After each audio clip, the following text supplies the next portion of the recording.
Olá, pessoal. Bem-vindos ao nosso podcast Tem um Negócio Agora. O podcast que é uma provocação do nosso parceiro aqui, Dirceu. E meu nome é André Abreu Bindé. Estarei junto com vocês aqui durante todo o nosso podcast. Uma breve apresentação, já que é a primeira oportunidade nossa. Eu sou advogado, formado em Direito, tenho um mestrado em Direito, sou doutor honoris causa pela Universidade do Estado do Rio de Janeiro e atuo na área de direito empresarial, direito tributário, e buscamos, através desse podcast, eu e o Dirceu, criar conteúdo, né? Trazer conteúdo para empresários, acadêmicos, um conteúdo inovador, né? Para empreendedores em geral, e trabalhar com a questão de startup. Então, essa é a nossa ideia, trazendo uma inovação para nós, no caso, a convite e provocação do nosso querido amigo Dirceu, que vai ser um dos parceiros nossos no podcast a partir de agora. Então, a palavra já imediatamente para o Dirceu, para ele se apresentar, falar um pouquinho da carreira dele e depois a gente dá início. É isso aí, André. Nossa intenção aqui é justamente provocar, né? A ideia foi trazer informações importantes da área de gestão, de liderança, onde a gente atuou há muitos anos.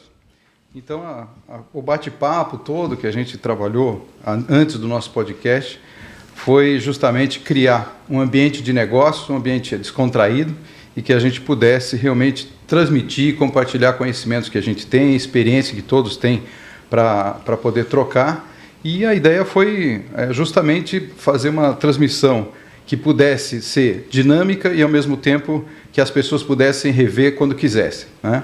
Bom, meu nome é Dirceu Antônio Dresch Júnior. A gente atuou mais de 35 anos no ramo agrícola, como concessionário de máquina agrícola.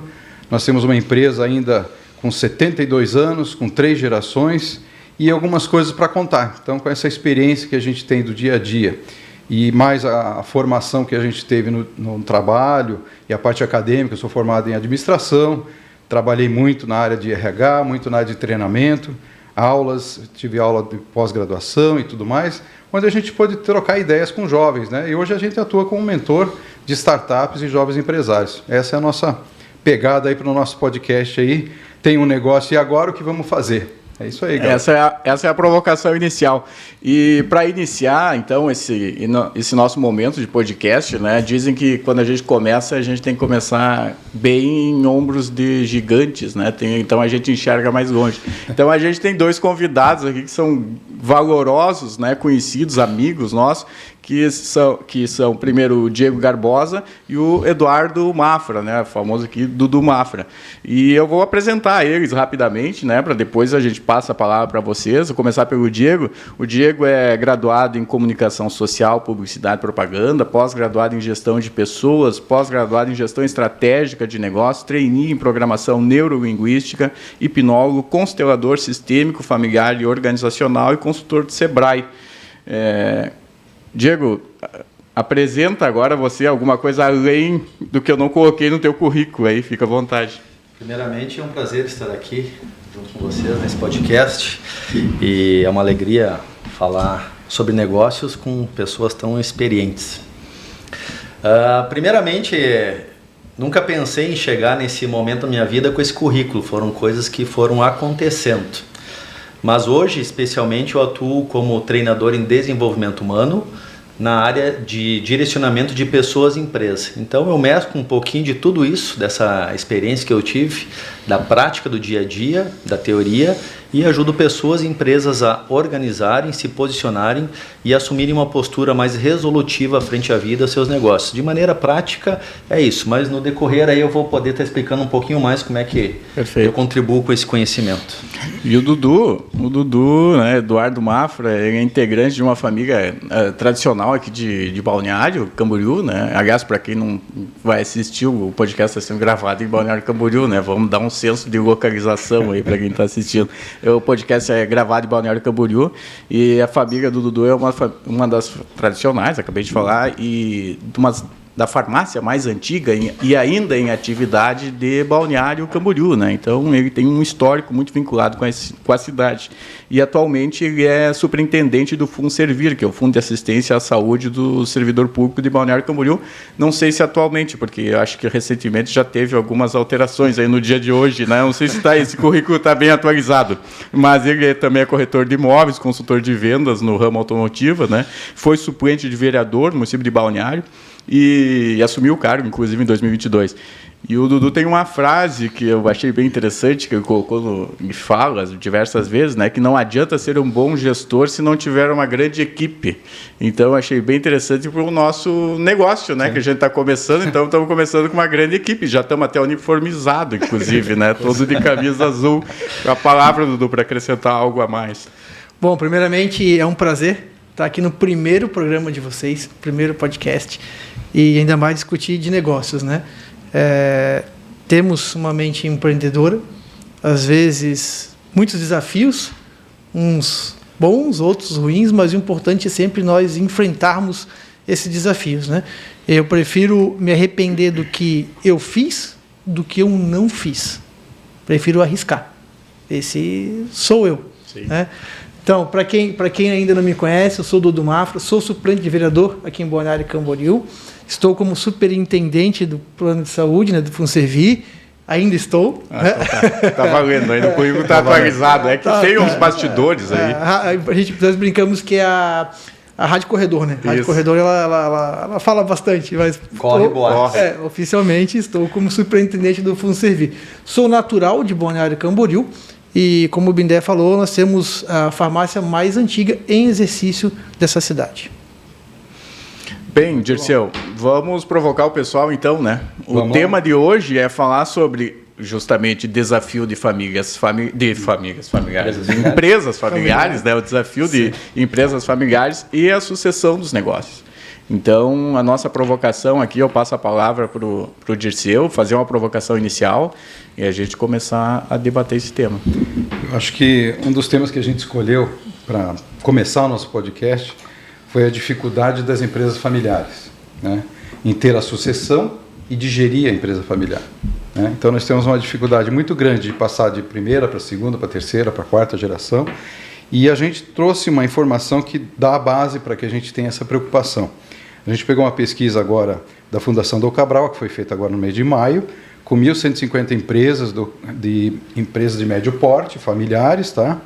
E nessa pesquisa eles identificaram alguns detalhes importantes para a gente dar uma discutida aqui também.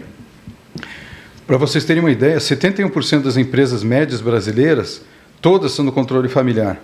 46% estão na primeira geração, 43% na segunda, 10% na terceira e só 3% chegam na quarta. Né? Então, a ideia da discussão de hoje é quais os desafios da empresa familiar, já que todos nós tivemos algum contato com elas de alguma forma, né? E o que a gente pode fazer para superar um pouco esses desafios que vêm pela frente, até por mudanças de geração, pela dificuldade que a gente tem hoje e que a gente encontra dentro da empresa até 4 gerações trabalhando em conjunto. Né? Então, como a gente trabalhar isso, como a gente conviver e crescer mais na empresa familiar. Essa é a ideia para a gente discutir um pouco aí.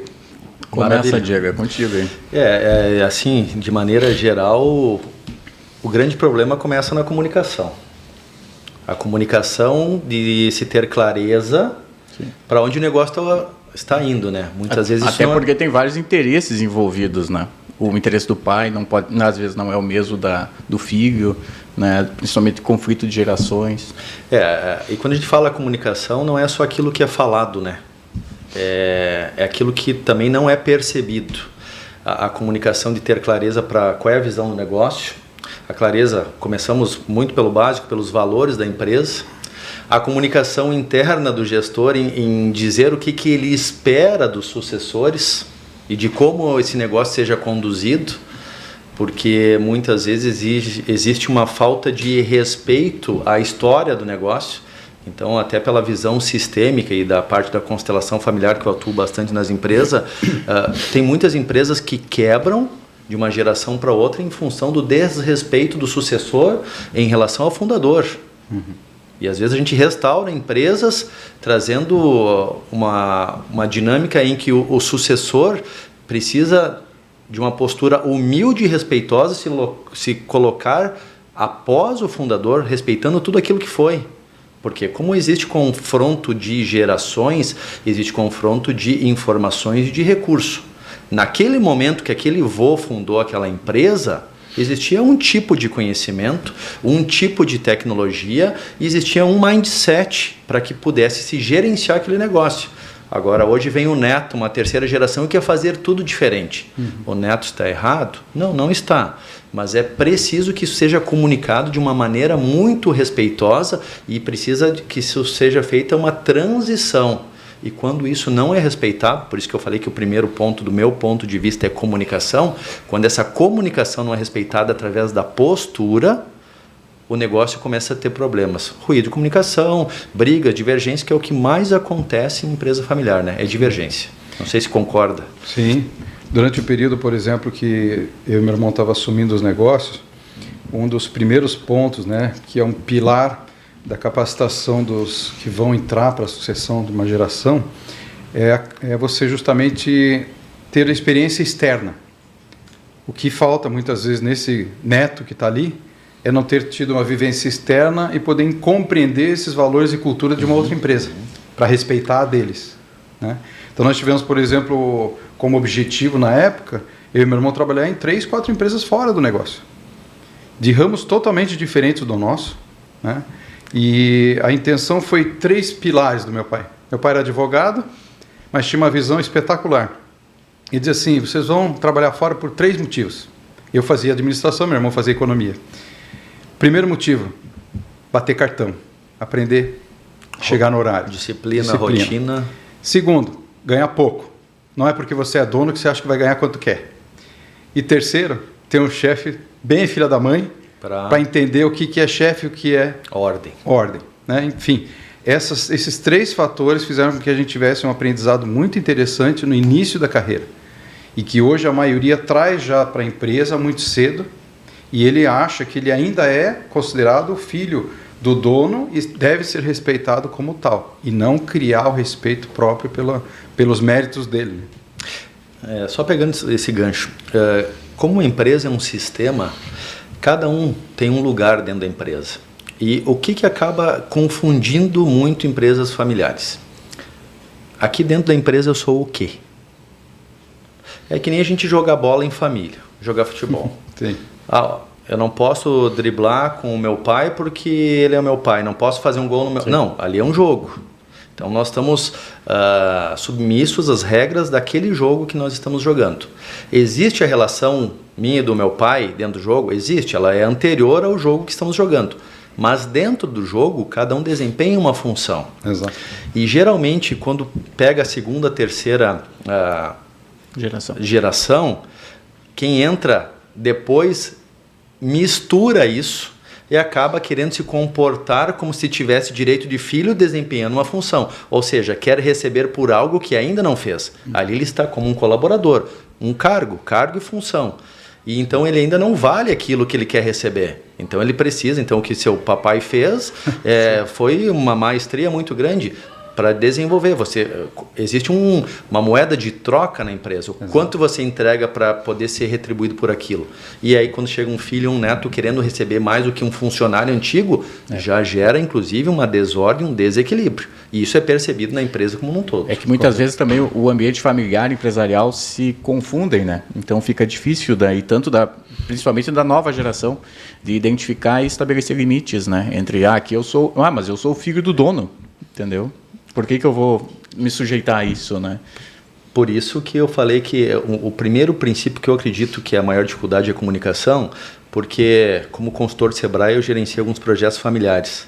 E aí eu era o diretor, o dono da empresa, do mercado, da loja que nos contratava o projeto. Mas ele falava com a esposa como uma empregada doméstica, muitas vezes. Então a comunicação, a esposa era a gerente, ele é o dono do negócio. Mas ele não falava de maneira respeitosa, como se fosse a gerente dela. Profissionalmente, né? Profissionalmente. Então fala como se estivesse num outro contexto. Um ambiente familiar, não num ambiente familiar, Então, a gente precisa ter essa clareza para que a gente possa comunicar de maneira muito prática isso e resolutiva para que o outro entenda e também responda. Só que, vamos lá, se a gente pegar os modelos de negócios mais antigos, todos estávamos no operacional do negócio. Ninguém estava pensando na parte tática ou estratégica do negócio, porque tinha que pôr a mão na massa e fazer. E não se tinha acesso a essa cultura da gestão. Hoje nós já temos isso. Até porque, né, André, eu acho que uma coisa importante é que os fundadores trabalharam muito para conquistar o que eles fizeram até a primeira para a segunda geração. E essa questão dos valores me lembrou quando a Gerdau fez 100 anos e o Johann Peter disse assim, perguntaram para ele da Veja, escuta, como é que você faz para durar 100 anos a empresa, né? Está na terceira, para a quarta geração, enfim. Ele disse assim, valores. Como criar o valor? O valor que o meu funcionário tem dentro da casa dele, ele tem que trazer para dentro da empresa. Se esse valor coincidir com os valores da nossa empresa, ele vai ter emprego por muito tempo. Alinhamento de valores, né? Exato. Começa por aí. Dudu. Bacana, eu estou aqui ouvindo vocês e é uma visão macro, né? E a minha já é micro, né? O meu exemplo é dentro de casa. Sim. Né? Nossa farmácia... Você tem a vivência, que é exemplo mais real, né? Mas está aí até hoje a farmácia. Tá, nossa farmácia ela completa 58 anos esse ano, a idade de Balneário Camboriú, aqui na cidade. Mas ela se iniciou lá em Gaspar com o meu avô, aí veio para Camboriú e quando surgiu Balneário, veio para Balneário. Mas é bacana assim, porque o nosso maior problema fala enquanto filho, enquanto sucessor. Né?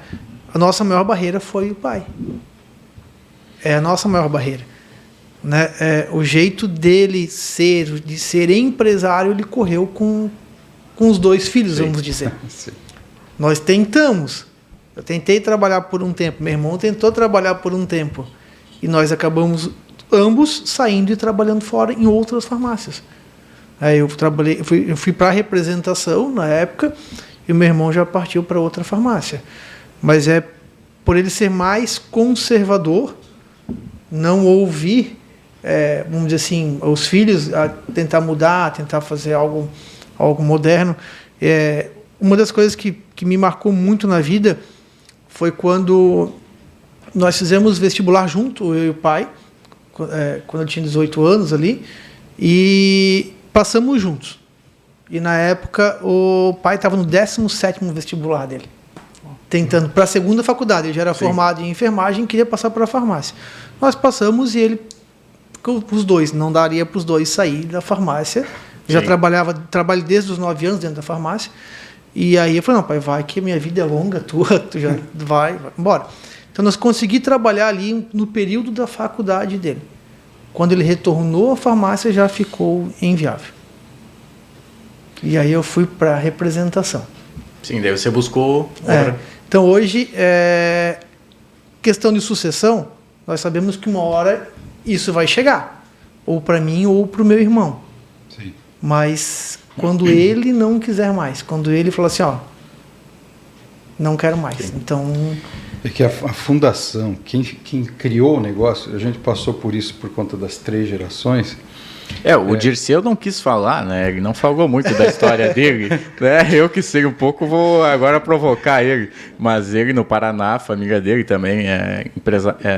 Agora esqueci a cidade. Mas é forte na área agrícola, né? Em Curitiba, né? Fala um pouco mas aí, Dirceu. A empresa, para ter um pouco do histórico nosso, né? E falar dessa questão da fundação, a nossa empresa começou em Videira, Meio Oeste, em 1951, junto com a Perdigão. Então, a nossa família começou na época que Videira era dividida pelo rio, o Rio do Peixe. De um lado, chamava Perdizes, que hoje é Videira. E do outro lado era outra cidade, que era italiano de um lado, alemão de outro. Quando fez a ponte, minha avó casou com meu avô. Ela é italiana, ele é alemão. Começa aí, né? E o que ocorre?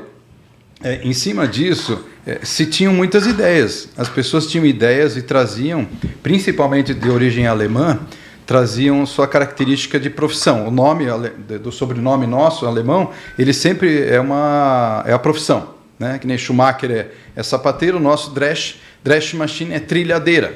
Tem tudo a ver com o ramo agrícola, que foi o que a gente viveu a vida inteira, como concessionário de máquina agrícola. Mas na questão da fundação, a empresa teve essa dificuldade de passar para a segunda, mais em virtude de que eram os fazedores. É diferente, é como o Diego falou. Você tinha que estar fazendo e não tinha como pensar no futuro, pensar estrategicamente, colocar o negócio para rodar de outra forma. Tinha que botar comida na mesa, né? Essa que era a preocupação. A preocupação não era a sucessão do negócio. A maioria dos nossos fundadores, dos negócios familiares, eles eram o comprador, o vendedor, o recebedor, né? Enfim, tudo, faziam tudo, ou faz tudo, né? E daí o que acontece? Quando chegava na segunda geração, que é o caso que o Dudu comentou, a dificuldade deles perceberem de que é seguro transmitir para o filho, porque ele vai dizer, está dando certo até agora, para que mexer? Né? Se você mexer é perigoso. Não, e tem outro parênteses aí que você vai me permitir. Na hora que passa para o filho, eu estou reconhecendo minha finitude, né? Estou dizendo, acabou a minha vez, agora é a dele. Em 1960, 70, faleciam mais cedo. Meu avô morreu com 55 anos de derrame, o outro com 56. Quer dizer, a segunda geração teve que vir de qualquer jeito, né? Tinha que acertar a casa. E isso foi aprender. A gente teve um aprendizado muito grande com isso, né? E foi interessante que a gente começou a pensar diferente. E os pais vão pensar diferente quando eles pensam que pode acontecer alguma coisa com o filho, não com eles. E quando eles estão preocupados só com eles ficam, não dá para mexer, não dá para não sei o quê.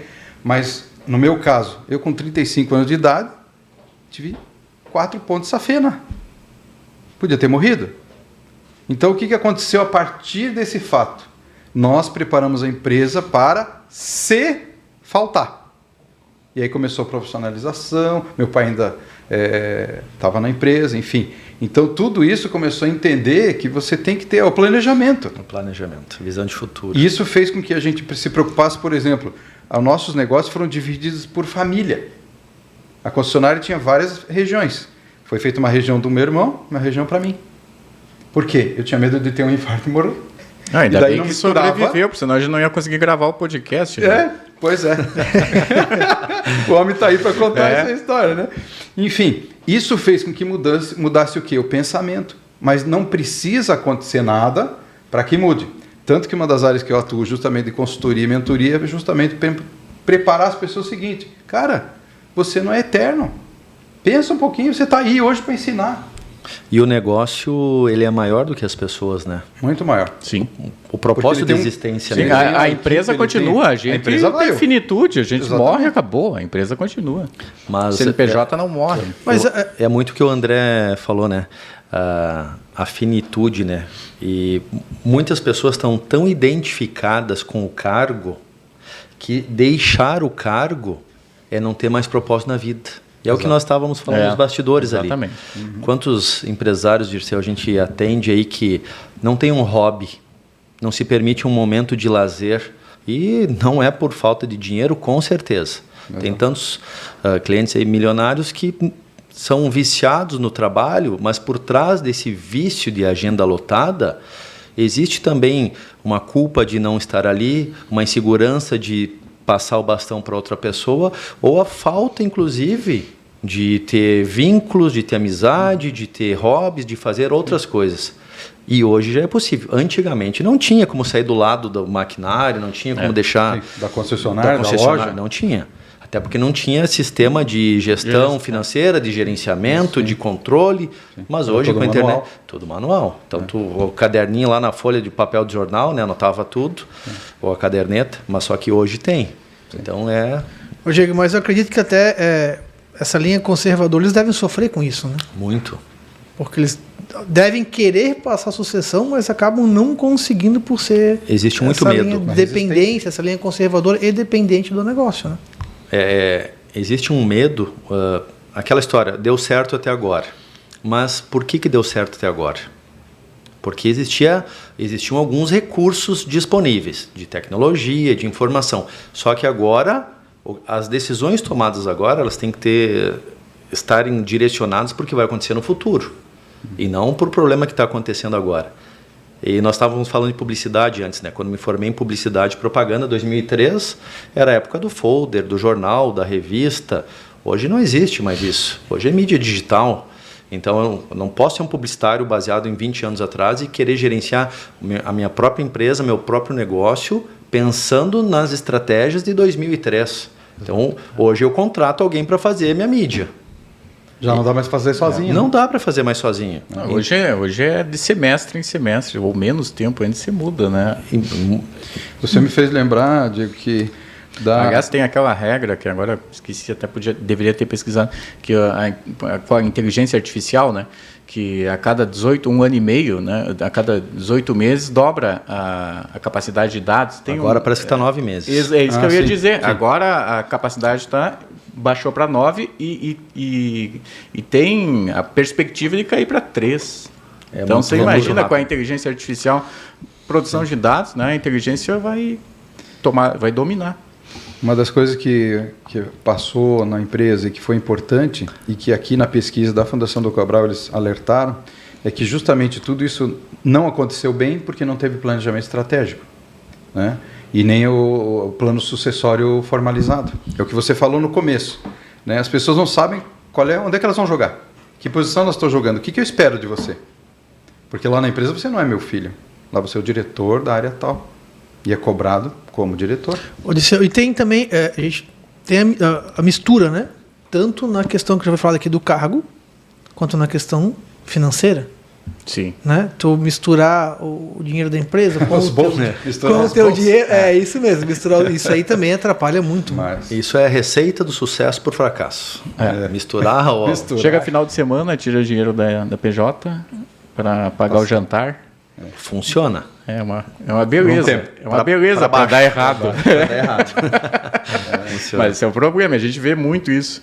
Muitas empresas, e a gente que atua na área jurídica, recuperação de PJ, a gente encontra... E o marco inicial, vamos dizer assim, o começo do fim, vamos dizer, é justamente esse momento. Quando começa a misturar pessoa física com pessoa jurídica. Daí... É ladeira abaixo. Sim. E daí você tem que criar instrumentos jurídicos. Agora já vou puxar para o meu, né? Já que estou com 3 aqui, só eu jurídico, vou puxar para o meu assado. Mas daí você tem que criar instrumentos jurídicos de blindagem, né? Tanto para o sucessor quanto para o próprio titular da empresa, né? Sim. Então daí tem que ter essa assessoria. Vai lá, Dudu. E o empresário ele tem que ter muita cabeça, muito controle. Eu falo, trabalhamos no ramo automotivo, né? E é um dos ramos onde eles misturam bastante. Conheço muitos empresários que eram para ser de sucesso, mas acabaste de falar, vou tirar o dinheiro no final de semana, né? Você pega uma loja de carro hoje que vende 2, 3 carros numa sexta-feira ou num sábado, a conta está cheia, aí. A conta está cheia, quer gastar. E aí esquece que tu tens que repor, esquece que tu tens que devolver isso aí lá. Entendeu? Tens conta para pagar, tens que repor o vamos estoque. Dizer, é bom também, né? Poxa, é fruto do meu trabalho. Vou lá comemorar, eu mereço, né? Eu mereço, exatamente. Afinal, né? Eu trabalhei, eu que fiz a venda. É bom, né? Mas o problema é que não é utilizado só lucratividade, acaba utilizando do principal também, né? Exatamente. Não é lá da última linha. Não é o líquido, não é só o lucro líquido. Mas quando eu fui gerente de concessionária, né, no interior, meu vizinho trocou de caminhonete, eu também tenho que trocar, né? Imagina. Sem olhar para a questão da minha possibilidade, da minha gestão de custo e tudo mais, né? Principalmente lavoura, negócios assim, né? É uma maneira de validar que o que você está fazendo está certo. Só que nós trabalhamos com liderança, é uma decisão tomada completamente pelo sistema límbico, né? Totalmente emocional. E não que nenhuma decisão não seja emocional, mas essa é 100% essa é 100% emocional. É que como a venda, né? A venda tem todo o fato emocional. Isso que você acabou de falar era um argumento fortíssimo para vender caminhonete, trator, o que fosse. Você imagina regiões de italiano. Olha a visão má do negócio agora, ele está entregando agora. Né? Região de alemão, região de italiano, né? O italiano... Todo mundo sabe que segura, né? Mas aí o que se fazia? Vendia para o alemão o trator do lado da casa do italiano. Técnicas de venda agora. Mais ou menos. E aí chegava lá, deixava o tratorzinho lá. Dica de ouro.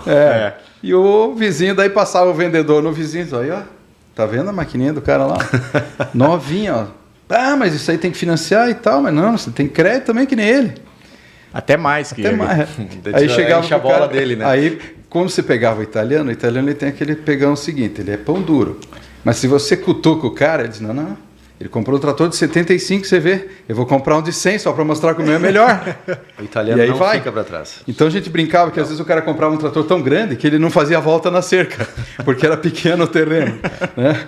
Pelo trator que ele comprou. Mas isso é a questão emocional, é o dia a dia do negócio. Mas tem o lado positivo de tudo isso, né? A gente está falando em técnica de venda, um pouco brincando aí, lembrando como o meu avô começou. Para vender microtrator na região, todo mundo sabe o Tobatinho, que todo mundo vê na rua aí, aquela história toda, é um produto que, na época, quando o meu avô começou, em 66, vender isso, simplesmente não tinha máquina agrícola em Santa Catarina. Ele chegou na propriedade de um agricultor, tinha cavalo, tinha boi para puxar o arado. Ele ia lá, mostrava para o cara e dizia, ó, o negócio é o seguinte, esse tratorzinho aqui, fez a demonstração, ó, como é que é? Mesma coisa de test drive.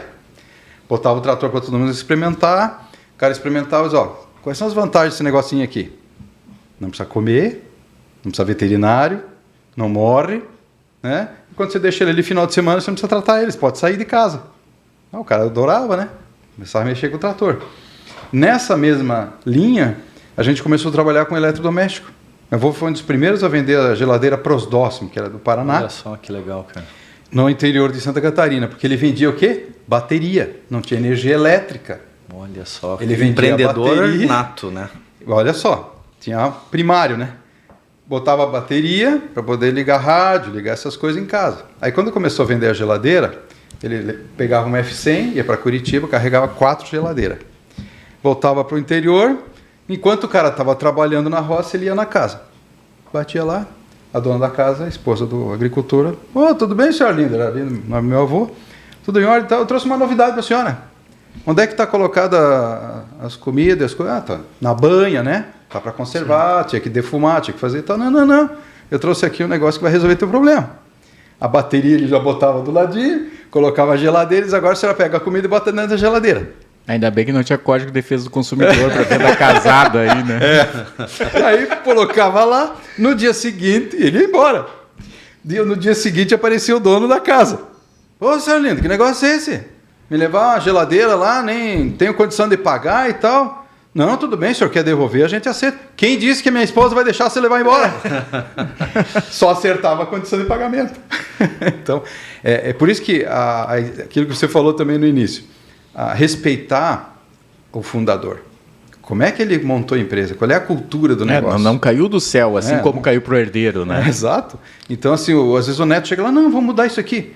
O vô chega, não, calma, pode mudar, mas é a essência da empresa, né? A veia. O DNA. O DNA do negócio tem que estar ali. E o DNA precisa ser respeitado. O que é o DNA, né? É o lastro de experiência dos fundadores.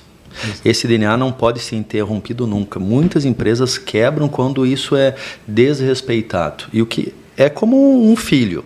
O DNA é 50% do pai, 50% da mãe. É o elo, né? É o elo. E aquilo que aconteceu no momento da concepção, e eu gosto de trabalhar bastante isso na questão de propósito da empresa, uma empresa, o propósito dela é servir, por mais que ela traga comida para dentro de casa, traga dinheiro, mas ela está servindo o quê? Ela está atendendo uma necessidade de alguém.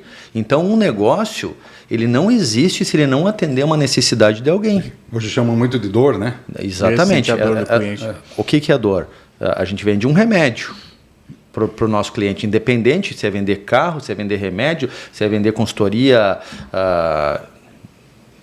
jurídica, se é vender mentoria, não importa. A gente está vendendo um remédio. Por quê?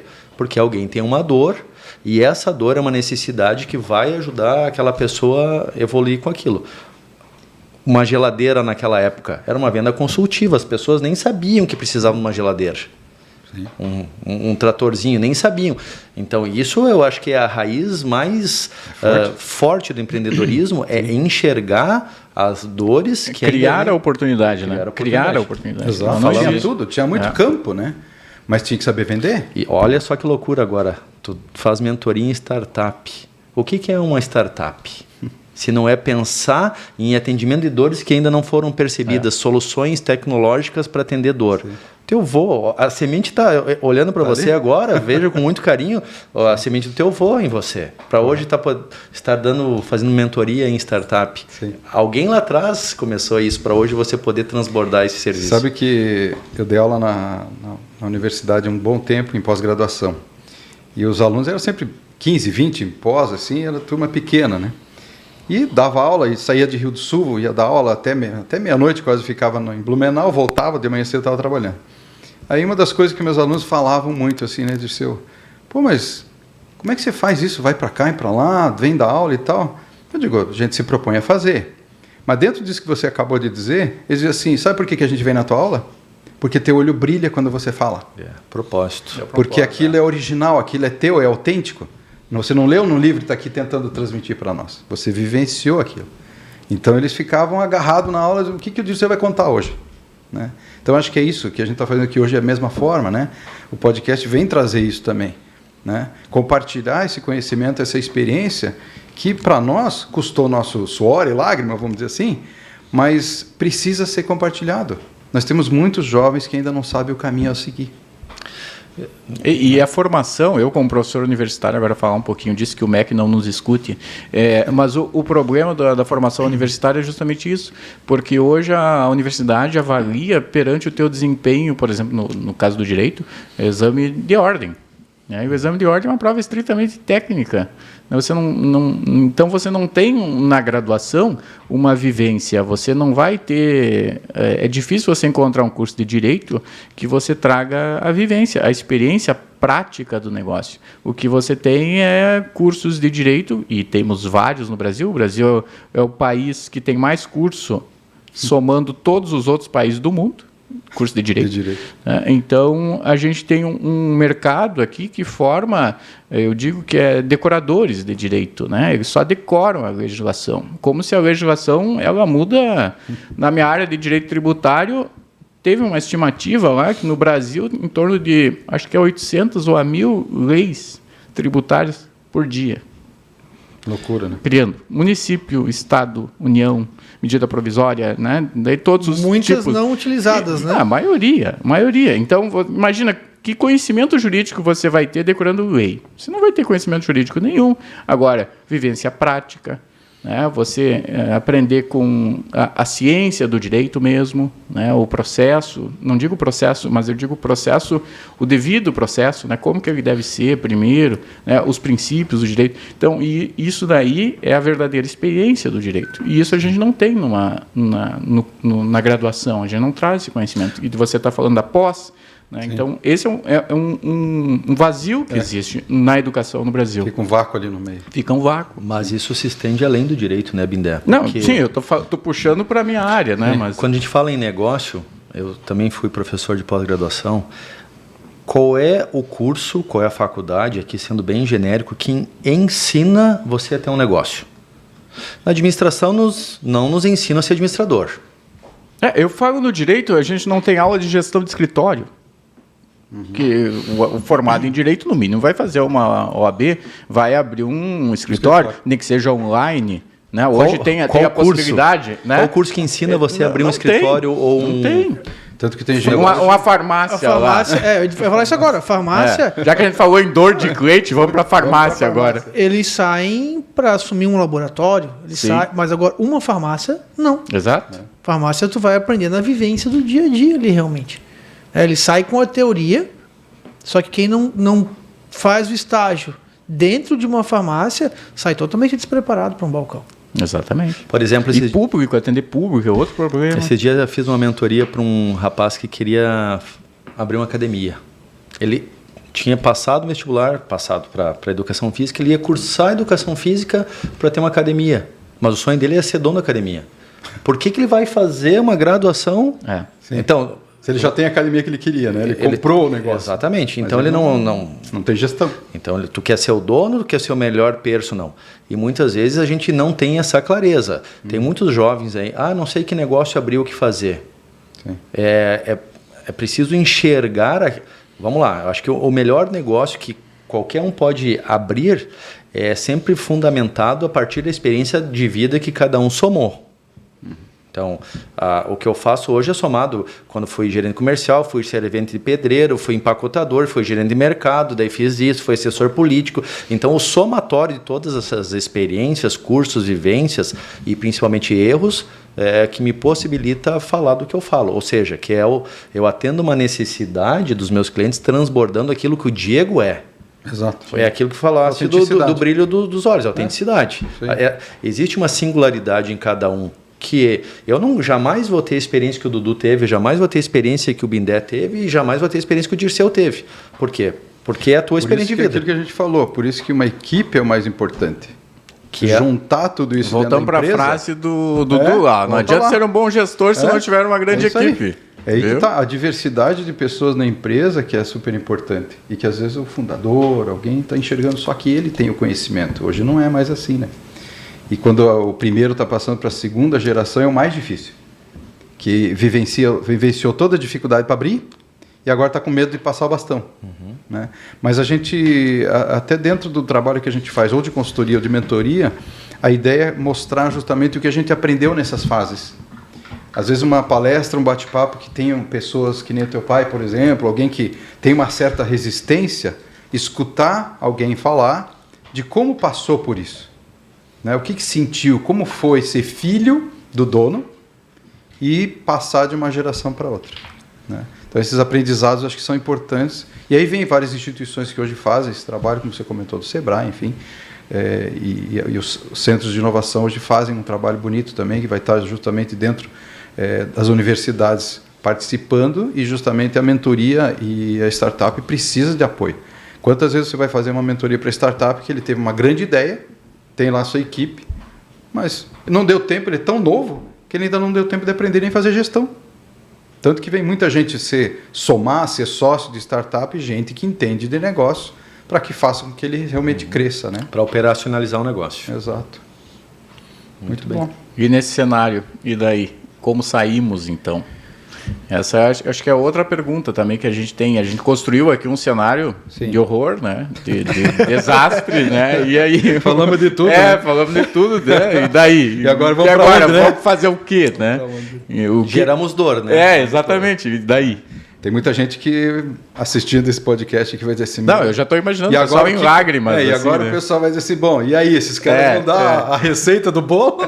É no próximo episódio. No próximo episódio, mais ou menos. Mas eu acho que assim, o planejamento, né, a gente comentou um pouco sobre isso, o respeito à cultura organizacional é um ponto fundamental para isso.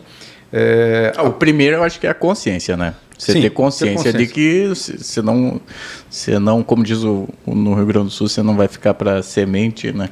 Então, exato. Você ter essa consciência, daí depois eu acho que sim. Da questão do momento finito, né? Você tem um tempo que vai estar ali. Mas muitas vezes, Bindé, essa consciência vem através da dor, infelizmente. Exato. Vem da perda. Vem da perda, vem... Com certeza. Vem de um preço caro, porque a maioria das empresas ainda não faz planejamento estratégico. Primeiro porque é chato pra caramba. Sim.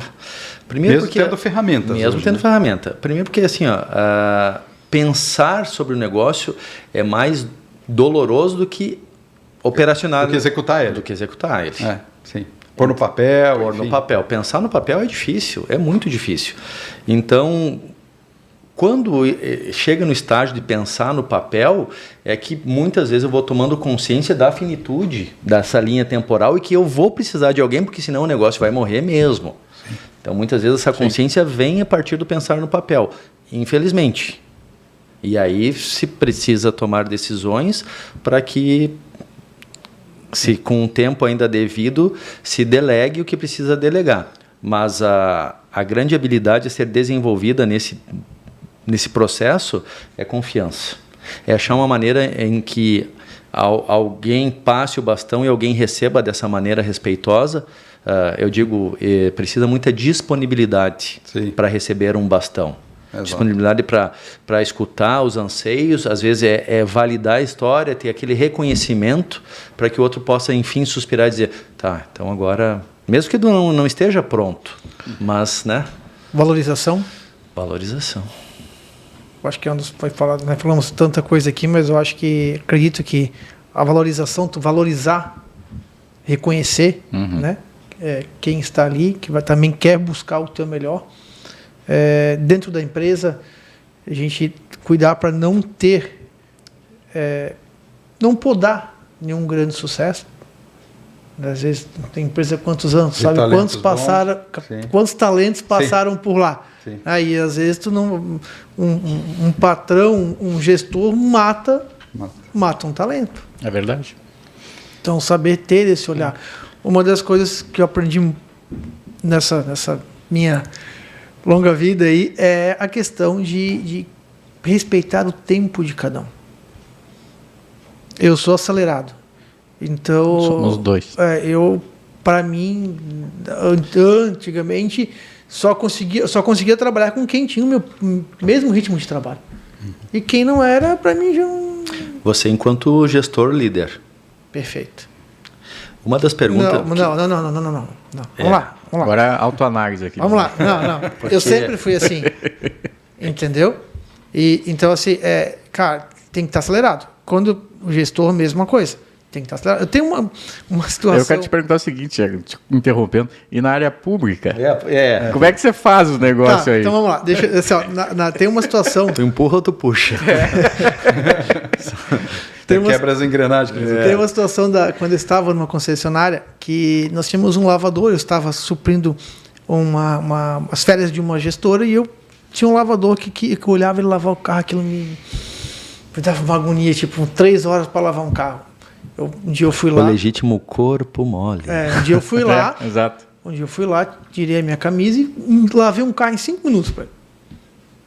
É assim que se lava um carro. Aí eu voltando ali assim para cima, estava um dos diretores da empresa. Ele só fez com o dedinho assim para mim, vem cá. Aí veio, me deu uma lição, que foi um grande aprendizado para mim. E hoje eu aprendi a respeitar. Respeitar. Vida pública. Malandro comigo não se cria.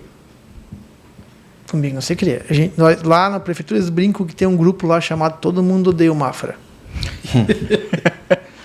Né? Por onde eu passei, eu sempre falo, eu tive a sorte de trabalhar com pessoas muito boas. Muito boas, mas maioria. Só que, infelizmente, na vida pública, como também na vida privada, às vezes 1 ou 2 peças acabam difamando toda a classe que trabalha. Né? Então, assim, foi um grande desafio. Tu sair da iniciativa privada para ir para a vida pública, onde tudo muda, tudo é mais difícil, tudo é mais complexo. Tu tens um caminho diferente e tem que saber lidar. Sabe que tem uma frase que é engraçada, do Barão de Itararé. Ele é do Rio de Janeiro, embora seja gaúcho, ele foi para o Rio de Janeiro muito cedo e criou fama no Rio de Janeiro e foi deputado federal. Isso deve ter sido deputado federal pelo Rio de Janeiro na época que a sede do governo brasileiro ainda era no Rio de Janeiro, então é antes de Brasília, isso é sei lá quanto tempo.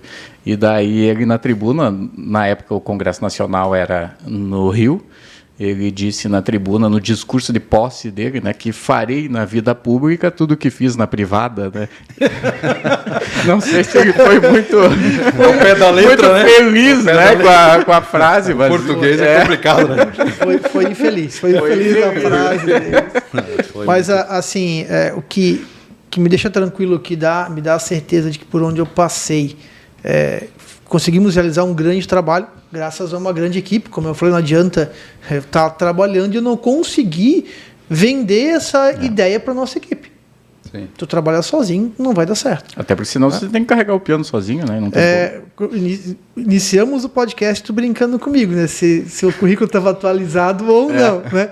Então, o que é bacana? Hoje, eu recebi... semana passada, mensagem de servidores de 2 possíveis lugares que eu possa ir. Sim, por isso que eu já estava te provocando. Sabe, feliz da vida que vem pra cá. Eu falei, não sei nem se você mudado, não sei. Nem todo mundo te odeia, né? Então, assim, por incrível que pareça. Mas né? isso que é o bacana, sabe? Então, assim, é a certeza que por onde nós passamos, nós conseguimos realizar um grande trabalho. Sempre com muita humildade, com muito respeito e com muito comprometimento. Nós estamos aqui falando de negócio, de empresas. E o que eu sempre levei para dentro da prefeitura? Tem que trabalhar. Eu só posso cobrar do servidor público trabalhar se eu der exemplo. Claro. Então é isso que eu sempre Deixa busco eu levar. voltar só ali na questão do acelerado, que eu também, muito tempo, fui muito acelerado. Até um dos motivos de eu estudar bastante a PNL e a hipnose. Mas eu faço bastante alinhamento de diretores, alinhamento estratégico, sobre visão de futuro e planejamento. E é muito comum, empresas com 2, 3 diretores, cada um ter o seu tempo. Como é que faz? Quando tu vai definir uma visão estratégica para 5, 10 anos em que tu tem que tomar decisões de investimento, impacta totalmente o caixa do negócio. E aí eu tenho uma frase que, para quem está nos ouvindo ou vendo, eu sugiro que é uma frase sistêmica, mas ela é muito útil. Quando a gente tem dúvida sobre isso. O que é o melhor para o negócio. Não é o que é melhor para o Diego, para o Dudu, para o Dirceu, para o Bindé. A empresa, por ser um sistema, ela é maior do que todos que lá estão. Então, nesse momento, o que é melhor para o negócio? A consciência sempre vai nos mostrar o que é melhor para o negócio. Não, eu acho que isso é o melhor. Não existe eu. A empresa é nós. A empresa é um barco que está saindo de um porto, indo para outro porto e vai atravessar um mar. E precisa de recurso. O que é o melhor para esse barco atravessar? Não é o que eu acho. Porque quando a gente entra na esfera da individualidade, principalmente a nível estratégico, então eu não vou remar, se exploda. E esse é um dos caminhos. Não tem comprometimento. Não tem comprometimento. E aí, falamos em equipe, né, que o grande diferencial de uma empresa é ter equipe e as pessoas certas, né? Mas hoje, principalmente na contratação baseada em valores, que é o norte hoje das melhores contratações, é não contratar baseado em competência, em sim em valores semelhantes com o da empresa. Não são as pessoas o capital mais importante da empresa, são as pessoas certas. Porque não adianta ter uma pessoa dentro da empresa e se ela não está remando, ou remando o contrário, se ela não está alinhada. Então, muitas vezes isso enfraquece o negócio por essa falta de alinhamento ou por não concordar ou respeitar esse tempo. Então, voltando lá no início na comunicação, é preciso se ter consciência do que é melhor para o negócio e se comunicar isso, porque muitas pessoas... Vamos lá, cada um chega na empresa com uma mentalidade que se traz das suas experiências de casa, dos seus modelos. E um acha que tem que ser mais rápido, um tem que ser mais devagar. Quando a gente traz essa consciência do que é melhor para o negócio, isso é comunicado e às vezes isso precisa ser desenhado. Muitas vezes eu desenho, eu levo o iPad, levo o boneco, levo desenhar, porque cada um aprende de uma maneira, um é mais visual, um é mais auditivo, um é mais sinestésico, e às vezes as pessoas precisam comprar essa ideia, que é muito o que as startups fazem. Elas trazem esse senso de pertencimento a partir do compartilhamento de uma visão muito clara e excitante, a ponto de quem entra lá, eu quero fazer parte disso e é para lá que eu quero ir junto com vocês. Sim, porque parece que está pegando fogo, né? Todo mundo está unido para aquilo. Todo mundo está unido, aquilo é... borbulhando. E eu vou provocar o Dudu de novo. A gente está falando de empresa, de startup, né? Essa ideia de comprometimento. E no público, que a gente no Brasil não tem aquela ideia de coletividade aqui. Então, na empresa tem dono. Né? Na empresa, o dono faz. E a gente não tem aqui no Brasil o coletivo. Eu já fui servidor público, fui assessor jurídico no Tribunal de Contas. E eu via, assim, né, no Tribunal de Contas, às vezes, manifestações. Tal coisa. Não, aquilo lá, fica tranquilo, o contribuinte já pagou. Tipo, é público. Alguém pagou a conta, né? Não sou eu que estou pagando, entre aspas, né? Sim. Então, e eu acabei saindo, e eu lembro que na minha família enlouqueceram, meu avô, falar de avô também, meu avô era uma família sempre do direito, né, da questão jurídica, foram um período militar, depois uma geração saiu e foi para o jurídico, mas ainda foi delegado de polícia, juiz, depois advogado. Meu pai também e tal, e eu no direito. Não fui tão criativo de mudar de área, né? Enfim, segui. Mas eu lembro deles, assim, horrorizados, né? Porque eu, querendo ou não, no Rio Grande do Sul, eu estava com 28 anos, no segundo maior cargo do Tribunal de Contas. Eu só estava abaixo do conselheiro, que seria o meu chefe daí, no caso. E larguei. Chegou um dia que eu disse, cansei disso daqui, quero o outro lado do balcão. Na verdade, eu via advogados fazendo sustentação oral, ganhando, 30 mil numa sustentação oral, por 15 minutos, e eu, 30 mil, eu demorava um mês para ganhar.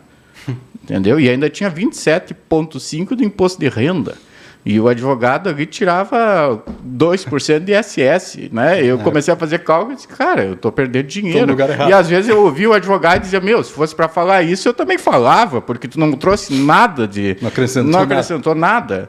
Né? Então, daí eu acabei saindo. Minha família ficou horrorizada com a minha decisão de sair da área pública. Mas eu via muito isso na área pública, essa falta de comprometimento com a coisa pública, do fazer pela comunidade, pelo esse senso de coletividade que a gente não tem no Brasil.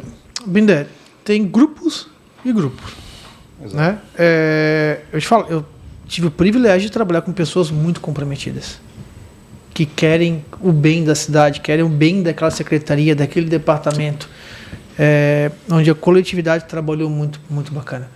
Então, só que, com certeza, existem grupos que pensam dessa forma, né? Do comodismo, sim, daquela famosa frase, não, mas sempre foi assim. Sim. Sempre foi assim.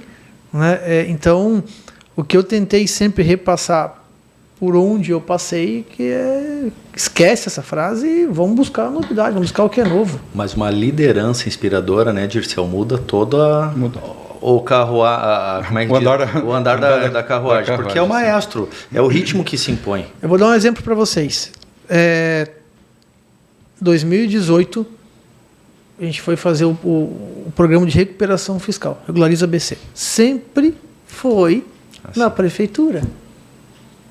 Não, mas aqui não tem, o contribuinte não consegue nem estacionar aqui.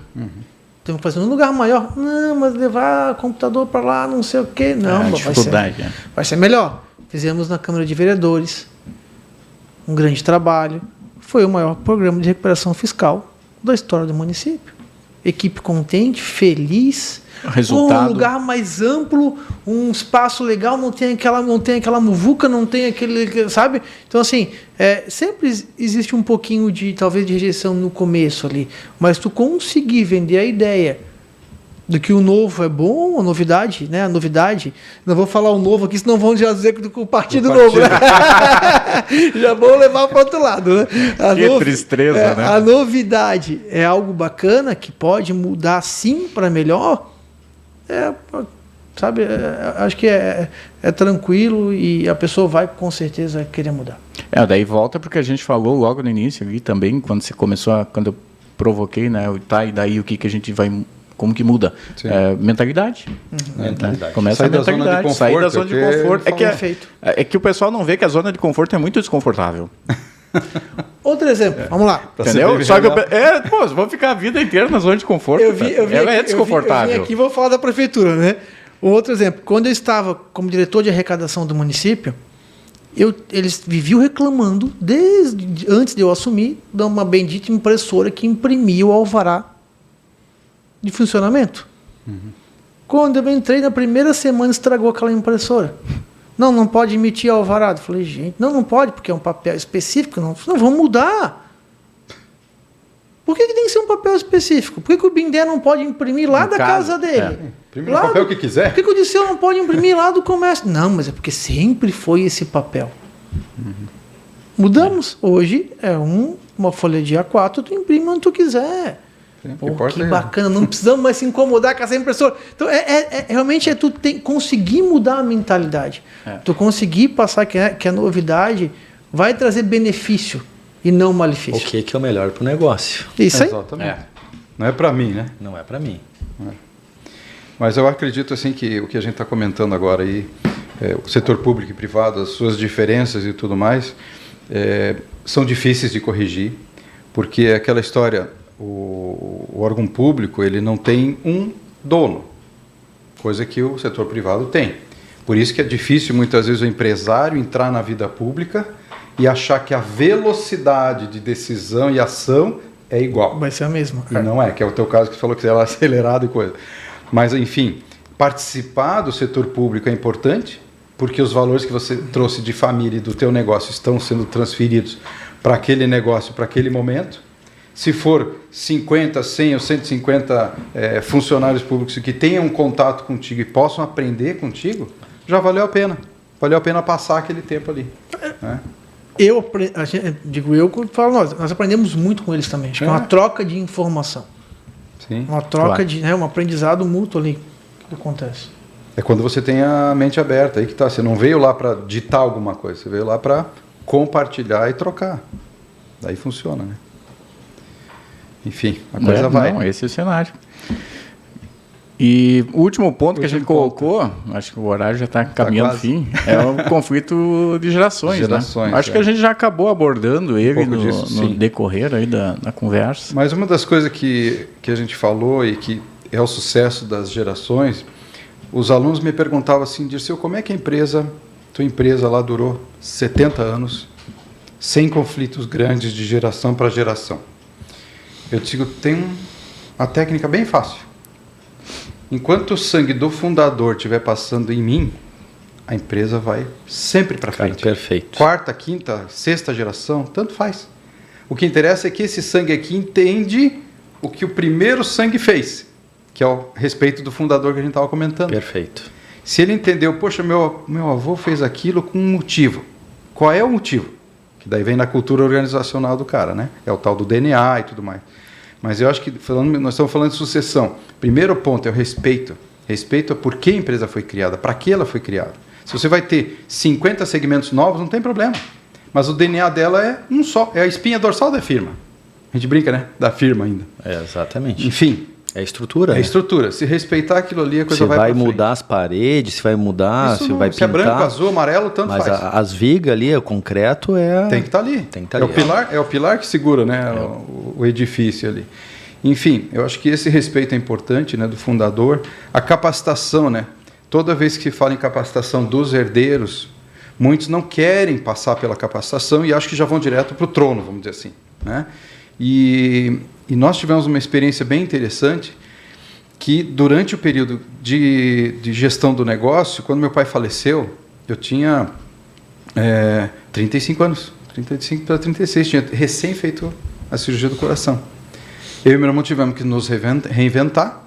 Eu fiz o curso de administração, ele fez economia. E uma das coisas mais importantes que a gente fez, o que foi? Renovar o nosso conhecimento. Com 42 anos, eu fui para os Estados Unidos estudar. Fiz MBA no Brasil e fui fazer a extensão internacional. Mas muita gente perguntava assim, escuta, mas você precisa fazer isso? Não, você é dono, né?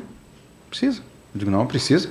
Eu não posso ser menos de conhecimento e capacitação do que as pessoas que vêm vindo na minha empresa. Para colher os frutos que teu papai e avô plantaram, tu não precisava. Agora, para plantar novas sementes para os dedos, isso eu precisava. Então, eu acho que esse é um contexto importante, né? De respeitar tudo isso e fazer essa melhoria. Por conta de estar fazendo a MBA fora, que eu depois vim dar aula. Então, quer dizer, tudo gera uma oportunidade, né? E a gente vê assim as gerações com dificuldade de entrosar no negócio, porque muitas vezes queria ser médico, dentista e não empresário. Nas minhas aulas eu sempre disse, eu prefiro um filho feliz médico do que um empresário quebrado.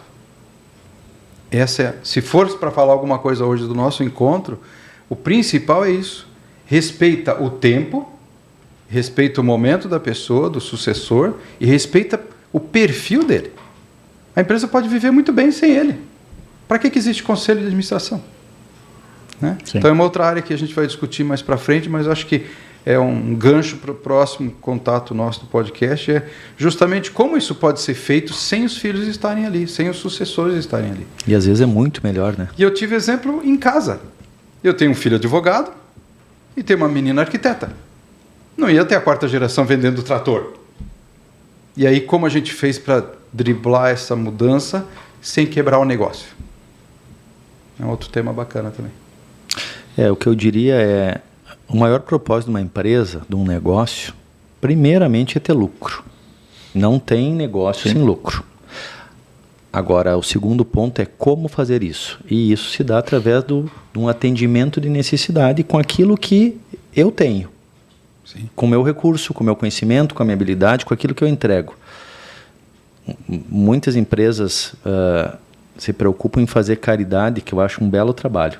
Mas se a gente não pagar a conta, né? Porque tudo é muito lindo. Eu não sei porque agora veio te cortando. A startup não tem lucro, muitas delas. Elas vivem no bom tempo negativo. com prejuízo. Vamos pegar a Nubank aí, né? Mas aí tem investidor que está... Sim, tá por trás. Aí tem que ter justamente esse envolvimento do empresário para investir na startup. Mas não tem lucro porque ainda está plantando. O negócio está, né? Sim, está inicial, embrionário. É só uma ideia, né? É só uma ideia, ainda não é um negócio ainda que ainda não está entregando uma solução definitiva, está embalando ainda o negócio, né? Sim. Mas de maneira prática, depois que o negócio existe para atender uma necessidade e ele tem que ter lucro. Porque é desse lucro, vamos lá, é um sistema que eu pago meu colaborador, que eu pago a luz, que eu pago... E aí todos os outros sistemas codependentes ali, os processos paralelos, né? A gente brincar esse negócio de ter lucro é quando a pessoa chega na tua loja e diz assim, vocês são um ladrão cobrar tanto nessa caneca aqui. Digo, para. Se você me chamar de ladrão, nós vamos ter que conversar. Você não é agricultor? É. Quanto é que você vende o quilo da cebola lá? É o mercado que dita, né? Você vende X. Aqui dentro, mas não está escrito lá fora na placa Associação Beneficente. Está escrito Empresa Limitada. Eu tenho que pagar imposto e tenho que estar aqui quando você voltar. Porque se eu não pensar no lucro, quando você vier, a porta está fechada. Exatamente. E as pessoas demoram a entender que quanto mais valor a gente entrega, né?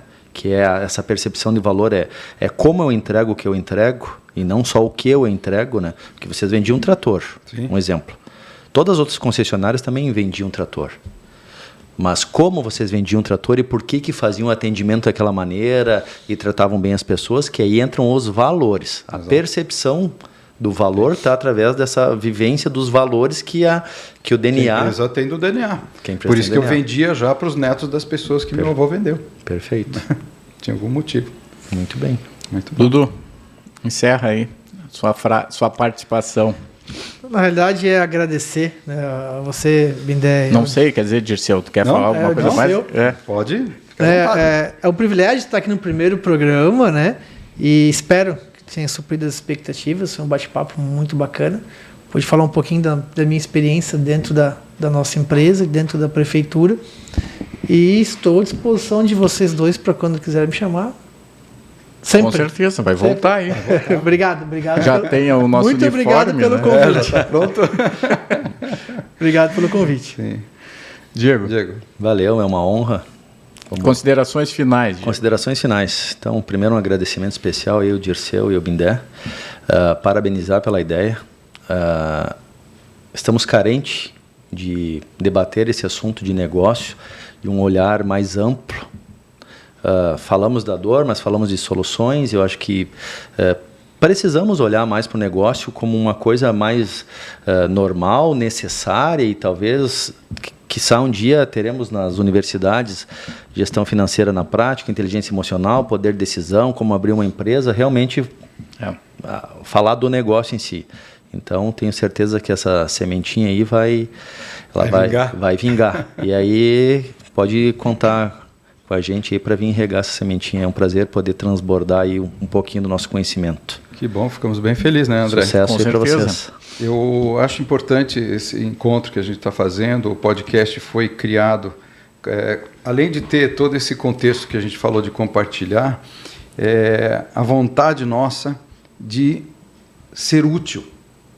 Porque a gente tem tanta coisa inútil sendo divulgada e falada, sem propriedade, que a gente queria montar alguma coisa que tivesse um conteúdo que as pessoas...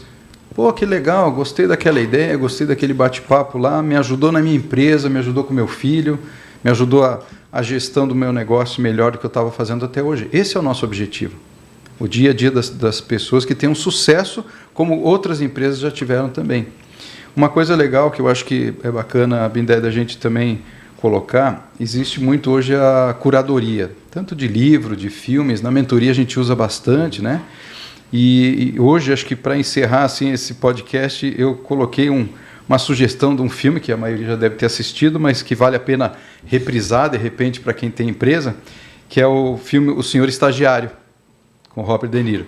É um filme espetacular, que vai falar das gerações, vai falar de tudo que nós conversamos aqui hoje, né? E que eu acho que as pessoas vão entender esse contexto aí melhor ainda, né? Perfeito. Sim, André. Eu acho que é isso, né? Atingimos o objetivo inicial. Na verdade, o podcast veio mais com uma provocação do Dirceu, né? O Dirceu que provocou e disse assim, né? Vamos ver se vai dar certo. Eu disse, não é vamos ver, já deu esse negócio, né? Eu achei, gostei da ideia, comprei a ideia e estamos aí. E a intenção é justamente essa, é poder trazer conteúdo, né? Um conteúdo bom, de qualidade, né? Mais pelos convidados, não tanto por nós, né, Dirceu? Mas vamos valorizar a galera. Vamos valorizar o pessoal, né, para dizer que vieram no primeiro, né? Então, a ideia é essa, né? E poder, né, de forma recorrente, trazer esse conteúdo, né? E contribuir, então, através do conteúdo, contribuir para o crescimento de quem vai assistir, de quem, enfim, encontrar a gente e poder ter, não é, quem sabe, com uma referência. Ó, poxa, eu ouvi, como você falou, eu ouvi eles comentando isso, eles falaram tal coisa, quem sabe vou aplicar isso para mim, né? Isso para nós já seria esse a nossa motivação de estar aqui, né? Dedicando e o nome, aí a gente vai ter que explicar depois, né, o porquê que a gente escolheu esse nome, porque foi total falta de criatividade, a gente disse, e agora tem esse negócio, né? E daí a gente, não, é só mudar, né? Tem um negócio agora, né? Ficou sensacional. Então, daí essa foi a explicação prática do nome, e eu acredito que a gente vai se encontrar várias vezes aqui com tantos vocês, Dudu e Diego aí, que venham, com certeza virão outras oportunidades, foi uma excelente conversa, um excelente podcast que a gente conseguiu gravar. Enfim, espero reencontrá-los aí o mais breve possível. De minha parte, é esse o meu recado final. Isso aí, legal. Obrigado, gente. Obrigado por ter vindo aí com a gente. Obrigado. Obrigadão.